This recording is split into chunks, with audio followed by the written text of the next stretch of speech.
Hello everyone, how are you? Welcome to smart study. मेरा नाम है ज्योति और आज के इस लेक्चर में हम डिस्कस करने जा रहे हैं इंग्लिश लिटरेचर एमसीक्यूज़ का सेट 5। ये दीज आर माय क्वालिफिकेशंस और ये मेरी जो लेक्चर सीरीज़ है किस किस के लिए बेनिफिशियल है। देखिए जी, ये बेनिफिशियल है जो बच्चे नेट के लिए तैयारी कर रहे हैं, जो स्टेट लेवल का सेट होता है उनके लिए, पीएचडी एंट्रेंस, पीएचडी के लिए अगर जो बच्चे एंट्रेंस देना चाहते हैं जिनका नेट क्वालिफाई नहीं है लेकिन पीएचडी में एडमिशन लेना चाहते हैं उनके लिए बेनिफिशियल है। जो डीयू एंट्रेंस एग्ज़ाम होता है एमए के लिए उनके लिए बेनिफिशियल है। जो डीएसएसबी की जो वैकेंसी निकली हुई थी जो उसका एग्ज़ाम देना चाहते हैं उनके लिए बेनिफिशियल है।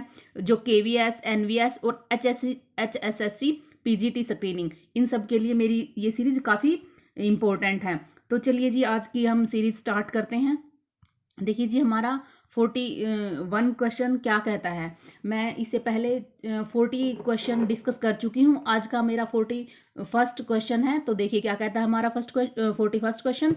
Gerald Crich is a character in D H. Lawrence novel entitle.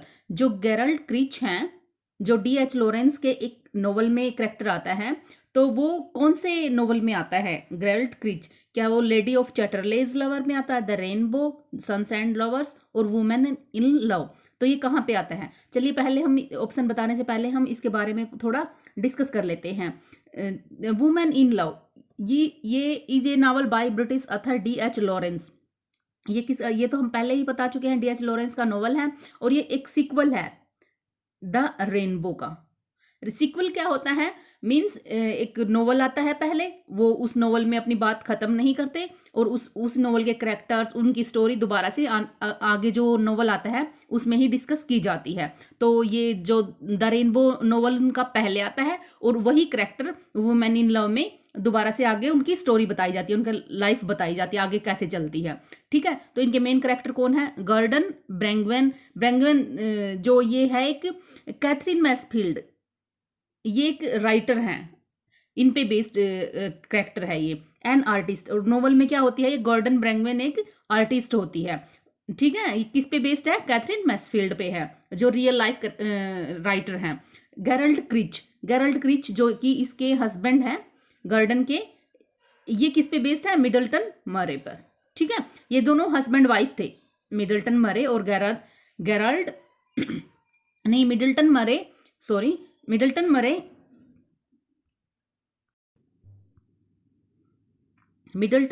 मरे और जो कैथरीन मैसफील्ड होती हैं ये हस्बैंड वाइफ थे रियल लाइफ में और दोनों ही राइटर थे हमारे इंग्लिश लिटरेचर में।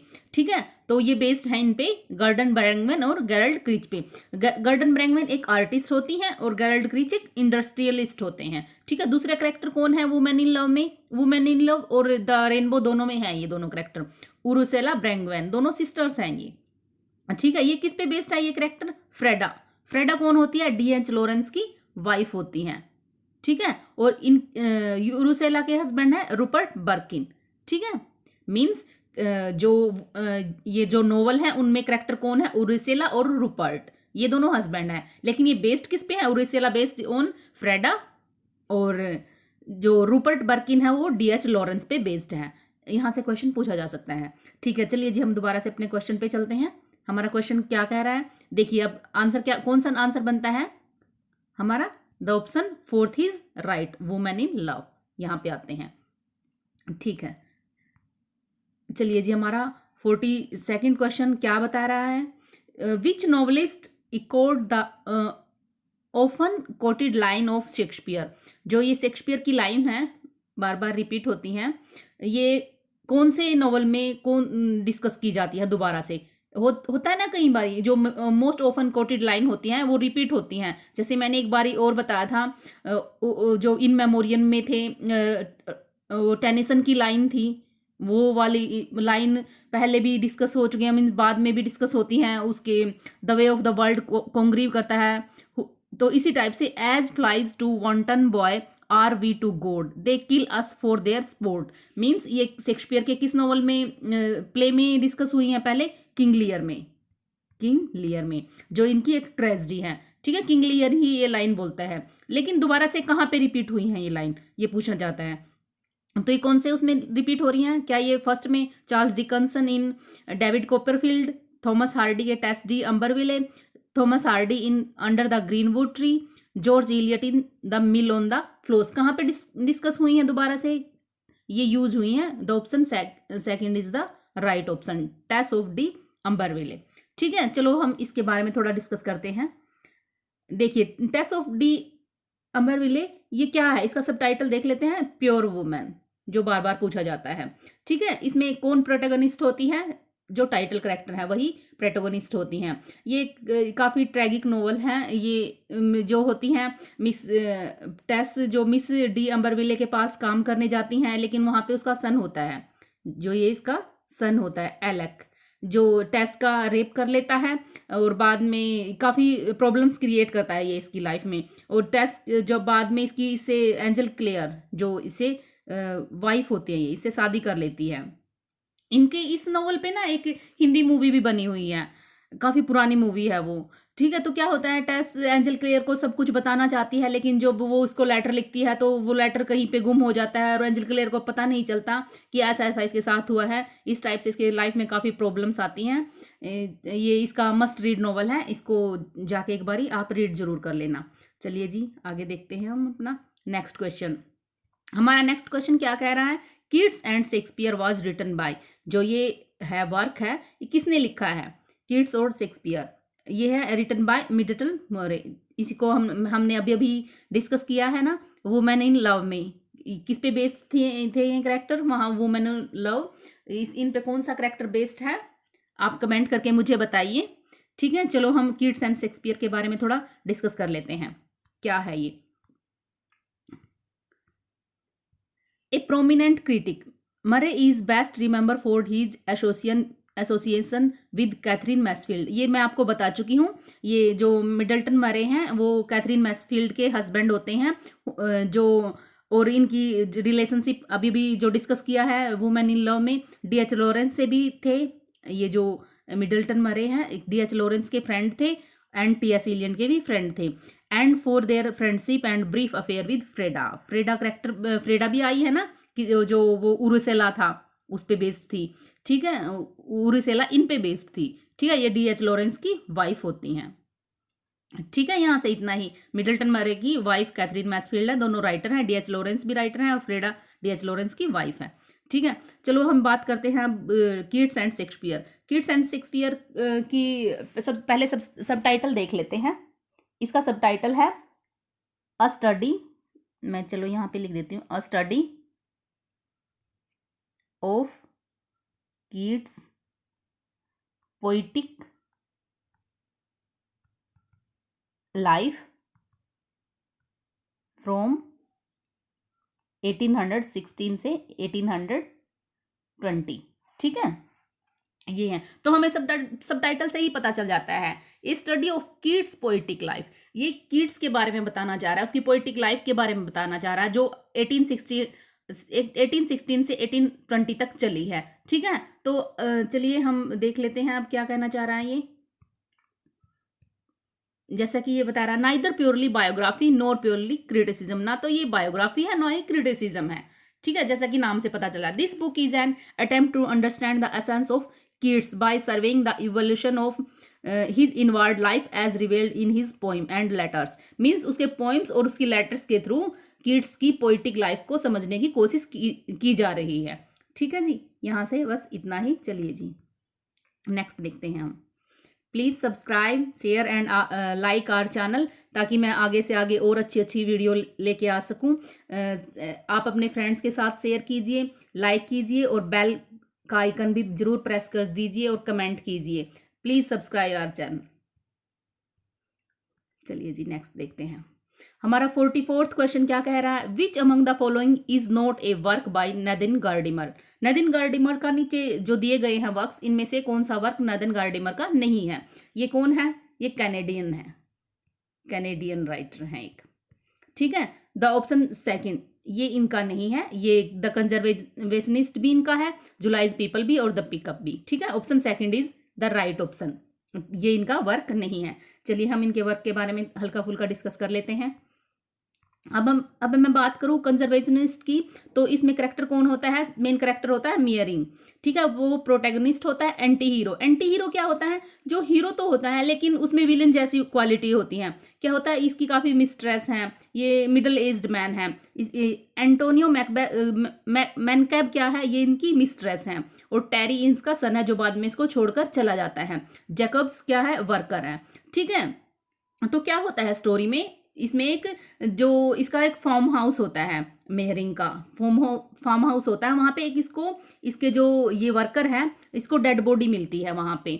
और ये इसको आके न्यूज़ देता है। कौन न्यूज़ देता है मेहरिंग को आके? जैकोब्स, ठीक है। और ये इसमें अपार्थियार्ड मूवमेंट को डिस्कस किया गया है इस टाइप से, ठीक है। इसका मेन करेक्टर है मेहरिंग। यहाँ से बस इतना ही, और थोड़ा हल्की फुल्की गूगल पे जाके इसकी समरी देख लेना, ठीक है। अब मैं बात करूँ नेक्स्ट, जो हमारा अदर वर्क था इनका जो इम्पोर्टेंट है, July's people is a novel set in South Africa. कहाँ पे सेटिंग है इसकी? साउथ अफ्रीका में है। Where apart sorry where apartheid is ended through a civil war. जो अपार्थियार्ड है, जो इनकी ये एक मूवमेंट है। कैसी मूवमेंट होती है? जो वाइट एंड ब्लैक के बीच में जब कोई भेदभाव किया जाता है, उसको एंड करने के लिए जो मूवमेंट चली थी वो अपार्थियाड थी। तो अपार्थियाड क्या है? मीन्स अपार्थियाड है वाइट को सुपीरियरिटी देना, और जो ब्लैक हैं उनको इन्फीरियर समझना, ठीक है। लेकिन अब ये कहाँ पे सेटिंग है? अपार्थियाड एंड हो चुकी थी।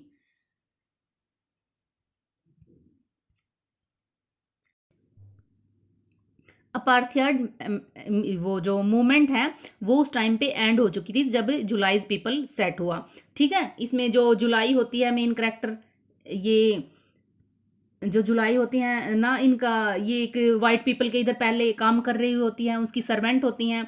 तो दिखाया जाता है कैसे वाइट पीपल के लाइफ में जो इनके सर थे जुलाइज के, उनकी लाइफ में कैसे चेंज आता है, कैसे ये हेड बन जाती है, इस टाइप से। मीन्स जुलाइज पीपल में क्या दिखाया गया? अपार्थियाड मूवमेंट का एंड हो चुका है, और अब ये जो ब्लैक मैन है कोई उनकी हेल्प भी कर रहा है, कोई इन पे हावी भी हो जाता है, ठीक है। इनकी समरी देख लेना दोनों नॉवेल्स की। चलिए जी नेक्स्ट देखते हैं। नेक्स्ट क्वेश्चन हमारा क्या कह रहा है? 45th क्वेश्चन क्या कह रहा है? The research which is exploring new facts through the study of past is called. ध्यान से पढ़िए, द स्टडी ऑफ पास्ट। जब हम पास्ट की स्टडी करके कुछ नया निकालने की कोशिश करते हैं, एक्सप्लोरिंग न्यू फैक्ट्स, हम कुछ नया निकालने की कोशिश करते हैं, वो किस टाइप की रिसर्च है? कंपैरेटिव हो सकती नहीं, ये तो नाम से ही पता चल रहा है। कंपैरिजन के थ्रू। माइथोलॉजिकल नहीं, ये भी नहीं। Historical research, yes, the option third is the right. Historical research, नाम से ही पता चल रहा है ना। जब हम स्टडी को जब हम पास्ट को स्टडी करके कुछ नया फैक्ट निकालने की कोशिश कर रहे हैं, तो हमारा ऑब्वियसली हिस्टोरिकल रिसर्च होगी। चलिए जी नेक्स्ट क्वेश्चन देखते हैं हम अपना। The Golden Gate was inspired by whose translation? Golden Gate, it is a work by Vikram Seth, ठीक है। ये किसकी ट्रांसलेशन से इंस्पायर्ड थे? मतलब कहाँ से ट्रांसलेशन, कहाँ से इन्होंने,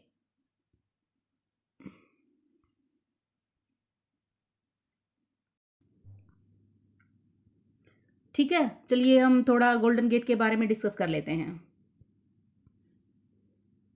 देखिए जी, the Golden Gate is a novel in verse, ठीक है। क्या बता रहा है ये? गोल्डन गेट है जो एक नॉवल इन वर्स है। नॉवल इन वर्स क्या होता है? मीन्स जो नॉवल पोइटिक फॉर्म में लिखा जाता है, जहाँ पे पैराग्राफ की जगह स्टैंजाज होते हैं, और ये विक्रम सेठ का वर्क है, ठीक है। और किस टाइप के स्टैंजा इसमें? Onegin stanza. And novel inspired by Charles Johnson translation of Pushkin Eugene Onegin. Means जो चार्ल्स जॉनसन थे उनकी ट्रांसलेशन से इंस्पायर्ड है वर्क। और चार्ल्स जॉनसन ने किसको ट्रांसलेट किया था? अलेक्जेंडर पुस्किन, जो एक रशियन राइटर होते हैं। जो रशियन राइटर, देख लीजिए यहाँ से कितना कुछ पता चल रहा है हमें। रशियन राइटर होते हैं पस्किन, अलेक्जेंडर पस्किन, उनका यूजिन वंजिन होता है, ठीक है। ये वर्क होता है, इसको चार्ल्स जॉनसन जो ट्रांसलेट करते हैं, और बाद में विक्रम सेठ यहाँ से क्या करता है?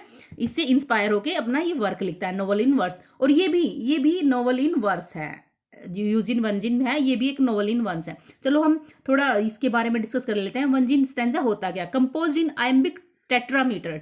इसके बारे में मैं कल डिस्कस किया था मैंने। टेट्रामीटर क्या होता है? फोर सिलेबल होते हैं यहाँ पे, इस किसी लाइन में जब 4 सिलेबल होते हैं। ठीक है, वन जेन स्टैना। इसके करेक्टर के बारे में बात करूं मैं, जॉन ब्राउन, ए 26-year-old कंप्यूटर इंजीनियर। तो इसमें क्या होता है कि जॉन गोल्डन गेट की बात कर रहे हैं हम। यहाँ पे एक जॉन ब्राउन एक करेक्टर होता है जो 26-year-old है, और इसकी एक गर्लफ्रेंड होती है जो एक्स गर्लफ्रेंड होती है, जेनेट, एक स्कल्पचर होती है। ठीक है, जॉन ब्राउन अपने अकेलेपन से तंग आ चुका है और ये इसको जीनेट को इसके बारे में बताता है। तो जीनेट बोलती है इसको, आप न्यूज़पेपर में बता दे तो मुझे किसी की ज़रूरत है। ठीक है, तो कुछ ऐसा करते, और ये करता भी है ऐसा, और इसको एक फिर मिल भी जाती है लिज डोरेट। ठीक है, एक ट्रायल ऑफिसर होती हैं। ठीक है, और ये दोनों मैरिज कर लेते हैं, जॉन ब्राउन और ये, लेकिन बाद में काफ़ी प्रॉब्लम्स आती हैं इनकी लाइफ में, डिवोर्स ले लेते हैं, और John Brown again married to Janet.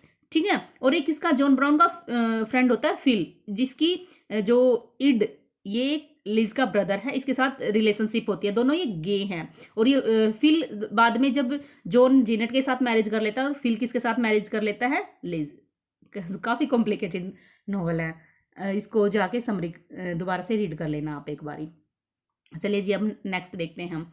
हमारा 47वां क्वेश्चन क्या कह रहा है जी। Which is the main objective of research. Research क्यों करते हैं हम, क्या उद्देश्य है हमारा, क्या लक्ष्य है। टू रिव्यू द लिटरेचर, क्या लिटरेचर को रिव्यू करने के लिए करते हैं, no. To discover new facts, make fresh interpretation of known fact, हाँ, हम कुछ नया निकालने की कोशिश करते हैं। रिसर्च क्या है, रिसर्च जब हम कोई पहले खोज हो चुकी है और उस पर दोबारा से रिसर्च करते हैं, तो क्या करने की कोशिश करते हैं, तो हम कुछ ताकि कुछ अच्छा निकाल सकें या उसको इम्प्रूव करने की कोशिश करते हैं। ठीक है, जो नॉन फैक्ट हैं उनको दोबारा से रिव्यू वो करते हैं, उनको रिसर्च करते हैं और कुछ नया निकालने की कोशिश करते हैं। To summarise what is already known, नहीं। टू गेट एन एकेडमिक, नहीं, बिल्कुल भी नहीं। The option second is the right option. चलिए जी, नेक्स्ट क्वेश्चन देख लेते हैं। हमारा 48 क्वेश्चन क्या कह रहा है, which of these is not A dialect of English. इनमें से जो एक इंग्लिश की डायलैक्ट नहीं है, यॉर्कशायर भी है, वेल्स भी है, ब्रैडबरी, नो, ये नहीं है। द कैंटी और कैंटिस भी है। अगर हम डायलैक्ट की बात करें तो कौन कौन सी हैं, सदर्न बेरियम है, और वो मर्सियन है, नदन बैरियम है। ठीक है, ये है। तो इसका ऑप्शन हमारा कौन सा बनता है, option third is the right, ये नहीं है। ठीक है, चलिए जी, नेक्स्ट क्वेश्चन डिस्कस कर लेते हैं। हमारा 49th क्वेश्चन क्या कह रहा है, the relevance of behaviourist is psychology to language learning was question by. ठीक है, बिहेवियरिस्ट, लैंग्वेज लर्निंग में जो बिहेवियरिस्ट ने बात की थी उसको किसने क्वेश्चन उठाया, उन पे बिहेवियरिस्ट क्या कहते हैं कि मोर एंड मोर प्रैक्टिस से हम लैंग्वेज सीख सकते हैं। प्रैक्टिस पे प्रैक्टिस करते जाओ, प्रैक्टिस करो, गलतियां करते हैं और फिर हम धीरे धीरे चीज़ें सीख जाते हैं। तो ये किसने क्वेश्चन उठाया था, ये हमारा नोएम चोम्स्की ने क्वेश्चन उठाया था। मीन्स इन्होंने क्या बोला है, चलिए हमें देख लेते हैं इनके बारे में। नोएम चोम्स्कीज लैड, लैड क्या है, लैंग्वेज एक्विजिशन डिवाइस। ठीक है, ये लैंग्वेज इसकी फुल फॉर्म है। ये क्या नेटिविस्ट थियरी देते हैं, इनेट एबिलिटी, इनेट फैसिलिटी, क्या कह रहे हैं ये, जो इंसान है उसके अंदर जन्म से ही कुछ ना कुछ ऐसी एबिलिटी होती है कि वो लैंग्वेज को सीख सके। ठीक है, तो ये बिहेवियरिस्ट के अगेंस्ट हो गए, और ये इम्पीरिज्म के भी अगेंस्ट हैं। जो क्या कह रहे हैं इम्पीरिज्म, ये जॉन लॉक से रिलेटेड है। जॉन लॉक ने बोला था मानव मस्तिष्क एक कोरी स्लेट है, मीन्स ब्लैंक स्लेट है। तो इन्होंने क्या बोला, नोएम चोम्स्की ने बोला नहीं, ये ब्लैंक स्लेट नहीं है, हमारे अंदर कुछ ना कुछ एबिलिटी होती है तभी हम लैंग्वेज को सीख पाते हैं। और ये बिहेवियरिस्ट के भी अगेंस्ट थे और इम्पीरिसिज्म के अगेंस्ट थे। चलिए जी, अब नेक्स्ट क्वेश्चन देख लेते हैं हम। हमारा लास्ट और 50th क्वेश्चन क्या बोल रहा है, the formation of disciplinary society is connected with a number of board historical process which according to Foucault is a part of process. ठीक है, ये क्या बताना चाह रहा है कि फॉर्मेशन ऑफ डिसिप्लिनरी सोसाइटी, एक सोसाइटी को डिसिप्लिन में लाने के लिए, एक डिसिप्लिन्ड सोसाइटी बनाने के लिए किस चीज़ की बारे में बताया गया है, और उसने पूछा कौन सी चीज़ को नहीं डिस्कस किया इसने? इकोनॉमिक्स इसको भी किया है, ज्यूरिडो पॉलिटिकल इसको भी किया है और साइंटिफिक इसको भी किया है, इसको नहीं डिस्कस किया। The option fourth is the right. चलो हम थोड़ा सा इसके बारे में देख लेते हैं। ये जो मिशेल फुको ने ये बात कहाँ पे की है।